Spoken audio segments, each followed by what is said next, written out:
Assalamualaikum warahmatullahi wabarakatuh. Perkenalkan, nama saya Raka Sawari dengan NIM 21320110030, dan di sini saya akan menjelaskan PowerPoint, akan mempresentasikan PowerPoint mengenai perkembangan filsafat Pancasila sebagai tugas untuk memenuhi ulangan akhir semester mata kuliah filsafat Pancasila. Langsung saja ke pembahasan. Yang pertama yaitu ada filsafat. Istilah filsafat berasal dari dua kata dalam bahasa Yunani kuno, yaitu philos, yang berarti cinta atau kecintaan, dan sophia, yang berarti kebijaksanaan atau pengetahuan. Secara filsafat, secara harfiah, filsafat dapat diterjemahkan sebagai kecintaan terhadap kebijaksanaan atau kecintaan terhadap pengetahuan. Filsafat lahir nyatanya bukan hanya dari pertanyaan melihat lahirnya mitos sebelum filsafat dimulai, dengan pertanyaan dan usaha untuk memahami. Filsafat lahir dari suatu pemikiran kritis. Filsafat mengkritik dan mengkonstruksi pemahaman manusia melampaui mitos yang ada. Arche, yang berarti prinsip permulaan atau dasar realitas, menjadi pemantik filsuf-filsuf awal dalam menggeser paradigma mitos ke logos. Thales menganggap arche dunia adalah air, sedangkan Anaximenes berpikir semestinya udara. Hal yang perlu diperhatikan selain menganggap mereka begitu primitif adalah cara berpikir rasional yang sepenuhnya berbeda dengan cara berpikir yang ada dalam mitos. Hal tersebut adalah palingan spektakuler dalam filsafat. Selanjutnya, ciri dan cabang filsafat. Lewis O. Katzoff membagi ciri-ciri pikiran kefilsafatan menjadi 6 garis besar. Yang pertama, pikiran kefilsafatan adalah suatu bagan konsepsional. Artinya, filsafat merupakan pemikiran tentang sesuatu yang umum. Lalu sebuah sistem filsafat mestilah koheren. Keruntutan dan kelogisan diperlukan dalam membangun bangunan filsafat yang baik. Hal ini berkaitan dengan aturan penalaran yang rasional. Ketiga, konsep dalam filsafat mesti bersifat rasional.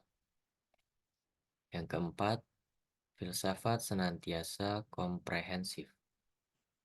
Filsafat berpikir dan menjelaskan dengan menyeluruh, tidak sepotong-sepotong yang acap kali menghasilkan kesimpulan yang keliru. Kelima, filsafat adalah suatu pandangan tentang dunia dan segala hal di dalamnya. Terakhir, filsafat membuat suatu definisi pendahuluan yang menjadi dasar-dasar kepercayaan-kepercayaan kita. Lalu, ontologi berusaha menjawab pertanyaan-pertanyaan tentang apa yang nyata, bagaimana hal-hal nyata tersebut ada, dan apa yang menjadi dasar atau substansi dari realitas. Dari hal ini kita mulai mendekati dan mengenali sekurang-kurangnya mengetahui apa itu filsafat. Filsafat selalu berkutat dengan pengetahuan. Teori tentang pengetahuan inilah yang akan disebut sebagai epistemologi. Cabang filsafat umum kedua ini mempelajari sifat, asal-usul, dan batasan pengetahuan. Masalah epistemologi bersangkutan dengan pertanyaan-pertanyaan tentang pengetahuan. kemudian etika atau estetika. Keduanya memiliki satu kesamaan, yakni di dalamnya sama-sama bernaung nilai. Problem mengenai nilai berkutat di cabang filsafat umum ketiga, yakni aksiologi. Aksiologi mencoba untuk memahami sifat nilai, prinsip-prinsip yang terlibat dalam penilaian, dan pertanyaan-pertanyaan tentang apa yang baik dan yang buruk, apa yang indah dan tidak indah. Terlepas dari itu semua, filsafat tidak akan menunjukkan kedidayaannya tanpa dibersamai penalaran yang kuat. Logika menjadi alat dan hal fundamental yang tak terelakkan ketika berfilsafat. Filsafat yang baik adalah filsafat yang dibersamai argumen yang logis. Logika mempelajari prinsip-prinsip penalaran yang valid dan struktur argumen yang benar. Ia berfokus pada cara berpikir rasional dan penggunaan alat-alat berpikir yang tepat dalam merumuskan dan mengevaluasi argumen. Logika membantu kita dalam memahami dan menerapkan prinsip-prinsip yang memastikan kebenaran dan kesahihan dari suatu penalaran. Kecacatan logika seperti dalam sesat pikir akan membawa petaka dalam inkonsistensi, trivialitas, dan paradoks. Selanjutnya, filsafat Pancasila. Filsafat Pancasila sebagai suatu sistem filsafat memiliki dasar ontologis, dasar epistemologis, dan dasar aksiologis tersendiri yang membedakannya dengan sistem filsafat lain. Secara ontologis, kajian Pancasila sebagai filsafat dimaksudkan sebagai upaya untuk mengetahui hakikat dasar dari sila-sila Pancasila. Noto Nagoro dalam Ganeswara 2007 menyatakan bahwa hakikat dasar ontologis Pancasila adalah manusia. Sebab manusia merupakan subjek hukum pokok dari Pancasila. Selanjutnya, hakikat manusia itu adalah semua kompleksitas makhluk hidup, baik sebagai makhluk individu maupun sebagai makhluk sosial. Secara lebih lanjut, hal ini bisa dijelaskan bahwa yang berketuhanan yang Maha Esa, yang berkemanusiaan yang adil dan beradab, yang berpersatuan Indonesia, yang berkerakyatan yang dipimpin oleh hikmah kebijaksanaan dalam permusyawaratan atau perwakilan, serta keadilan sosial adalah manusia. Kajian epistemologis filsafat Pancasila dimaksudkan sebagai upaya untuk mencari hakikat Pancasila sebagai suatu sistem pengetahuan. Menurut Titus dalam Kailan 2007, terdapat 3 persoalan mendasar dalam epistemologi, yaitu yang pertama tentang sumber pengetahuan manusia, yang kedua tentang teori kebenaran pengetahuan manusia, dan yang ketiga tentang watak pengetahuan manusia. Tentang sumber pengetahuan Pancasila, sebagaimana diketahui bahwa Pancasila digali dari nilai-nilai luhur bangsa Indonesia sendiri, serta dirumuskan secara bersama-sama oleh The Founding Fathers. Jadi, bangsa Indonesia merupakan kausa materialisnya Pancasila. Selanjutnya, Pancasila sebagai suatu sistem pengetahuan memiliki susunan yang bersifat formal, logis, baik dalam arti susunan sila-silanya maupun isi arti dari sila-silanya. Susunan sila-sila Pancasila bersifat hierarkis piramidal.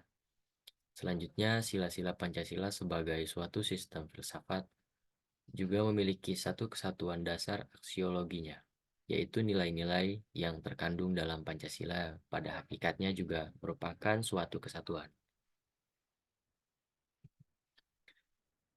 Filsafat Pancasila adalah sebuah konsep pemikiran filosofis yang berfokus pada nilai-nilai dasar yang menjadi landasan dan panduan dalam kehidupan berbangsa dan bernegara di Indonesia.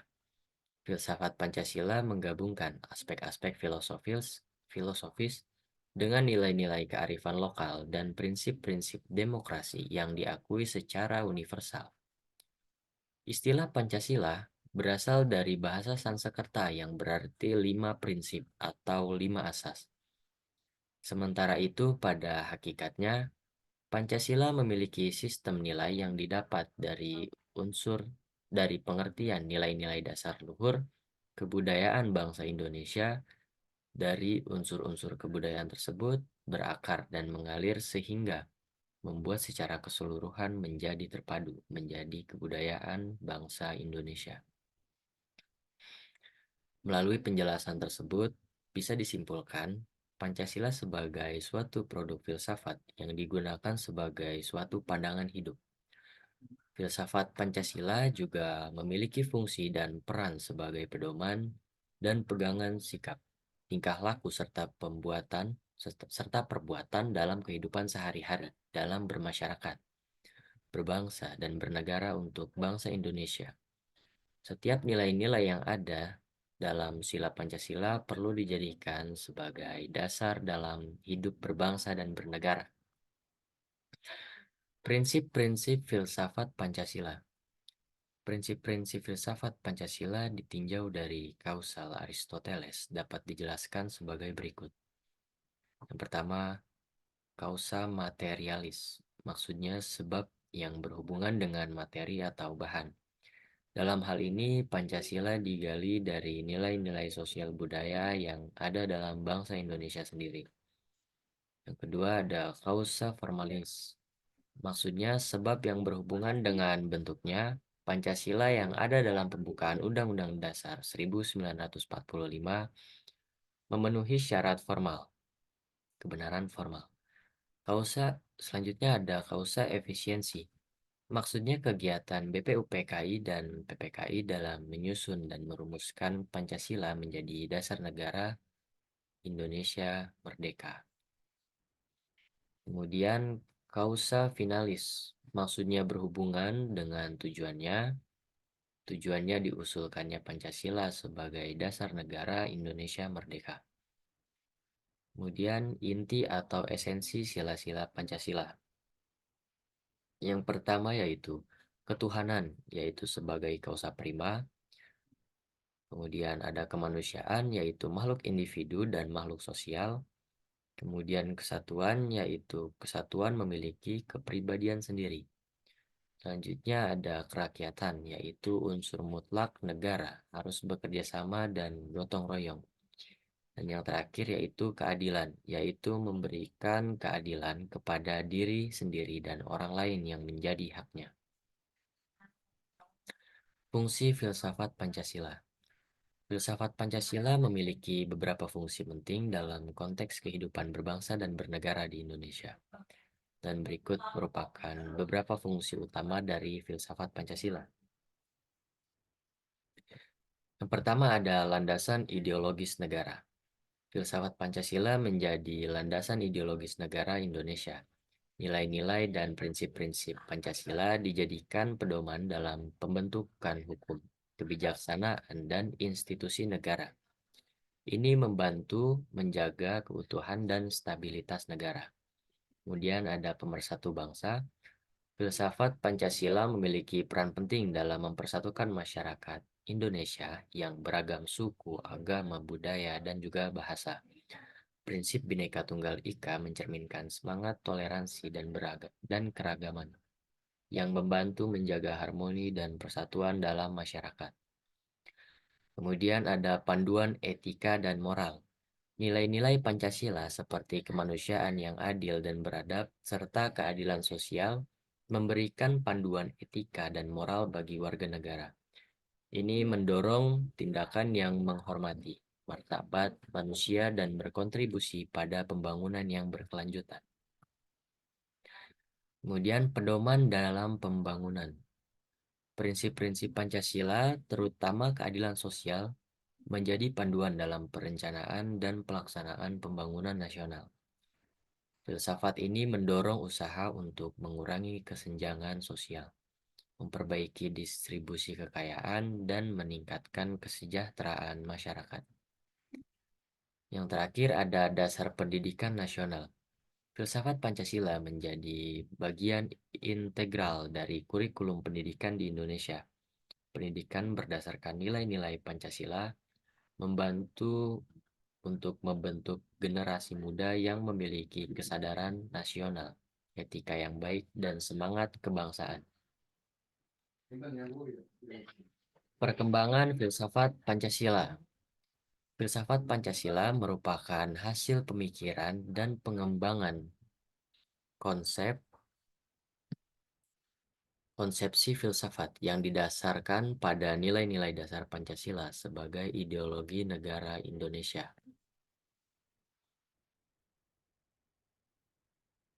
Perkembangan filsafat Pancasila mencerminkan proses transformasi dan penyesuaian konsep-konsep filsafat universal dengan konteks budaya, sosial, dan politik Indonesia. Dan berikut adalah beberapa tahap perkembangan filsafat Pancasila. Awal mula pemikiran Pancasila, filsafat Pancasila bermula dari proses pembentukan Pancasila sebagai dasar negara pada masa kemerdekaan. Para pendiri bangsa seperti Soekarno dan Muhammad Hatta mengembangkan konsep ini sebagai landasan ideologis bagi bangsa Indonesia yang baru merdeka. Kemudian pemikiran filsafat Pancasila. Setelah kemerdekaan, para pemikir dan filsuf Indonesia mulai mengembangkan konsep filsafat Pancasila lebih lanjut. Mereka menafsirkan nilai-nilai Pancasila dan konteks filsafat, menafsirkan nilai-nilai Pancasila dalam konteks filsafat, mencoba mengaitkan prinsip-prinsipnya dengan tradisi filosofis global seperti humanisme, keadilan sosial, dan demokrasi. Selanjutnya, integrasi dengan pemikiran filsafat universal. Perkembangan filsafat Pancasila juga melibatkan integrasi nilai-nilai universal dengan konteks lokal. Filsuf-filsuf seperti Profesor Dr. Sujono Sumargono dan Profesor Dr. Noto Nagoro misalnya berkontribusi dalam mengaitkan prinsip-prinsip Pancasila dengan ajaran-ajaran filsafat universal seperti Platoisme, Aristotelianisme, dan humanisme. Kemudian penerapan dalam kehidupan berbangsa dan bernegara. Filsafat Pancasila tidak hanya berhenti pada ranah teoritis, tetapi juga diimplementasikan dalam kehidupan berbangsa dan bernegara. Hal ini tercermin dalam berbagai kebijakan pemerintah yang didasarkan pada nilai-nilai Pancasila, termasuk dalam bidang politik, ekonomi, sosial, dan juga budaya. Lalu kajian dan kritik. Perkembangan filsafat Pancasila juga melibatkan kajian dan kritik dari berbagai pihak. Ada pemikir yang mendukung dan mengembangkan pemikiran ini lebih lanjut. Sementara yang lain memberikan kritik konstruktif terhadap interpretasi atau implementasi nilai-nilai Pancasila dalam praktiknya. Dan yang terakhir, pengembangan pemikiran kontemporer. Di era kontemporer, filsafat Pancasila terus berkembang dan beradaptasi dengan tantangan-tantangan baru, seperti globalisasi, modernisasi, dan pluralisme. Ini melibatkan refleksi yang mendalam tentang relevansi dan aplikasi nilai-nilai Pancasila dalam menghadapi berbagai isu kompleks yang dihadapi oleh masyarakat Indonesia.